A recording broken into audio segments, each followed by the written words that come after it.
கர்த்தருடைய பரிசுத்த நாமத்திற்கு ஸ்தோத்திரம் உண்டாவதாக. இன்று கர்த்தருடைய வார்த்தை, எரிகோ இஸ்ரவேல் புத்திரருக்கு முன்பாக அடைக்கப்பட்டிருந்தது. ஒருவரும் வெளியே போகவும் இல்லை, ஒருவரும் உள்ளே வரவும் இல்லை.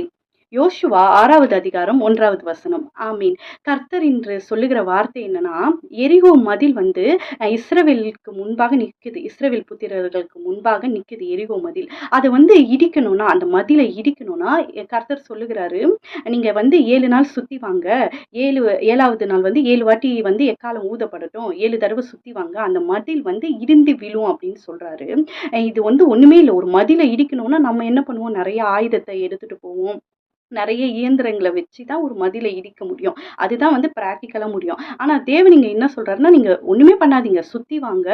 நீங்க வந்து எக்காளம் ஊதுங்க அப்படின்னு வந்து இயேசப்பா சொல்றாரு 7 நாளும். அதே மாரி தான் இன்னைக்கும் நமக்கு முன்பாக வந்து அநேக பிரச்சனைகள் சுவரை போல, மதிலை போல நின்று கொண்டிருக்கலாம். நம்ம வந்து கர்த்தருக்கு முன்பாக வந்து அவரோட பேச்ச கேட்டு அவர் என்ன சொன்னாலும் அவங்க வந்து கீழ்ப்படிஞ்சாங்க.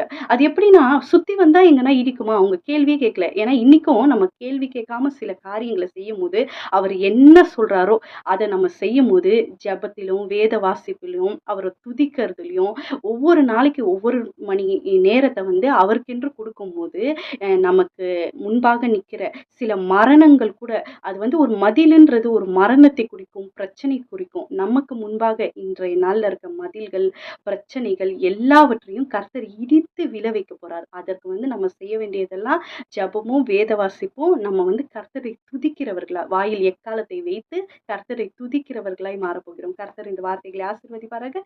கேட்டு யாவரும் ஆசீர்வதிக்கப்பட்டவர்களா. ஆமீன், ஆமீன். ஹல்லேலூயா.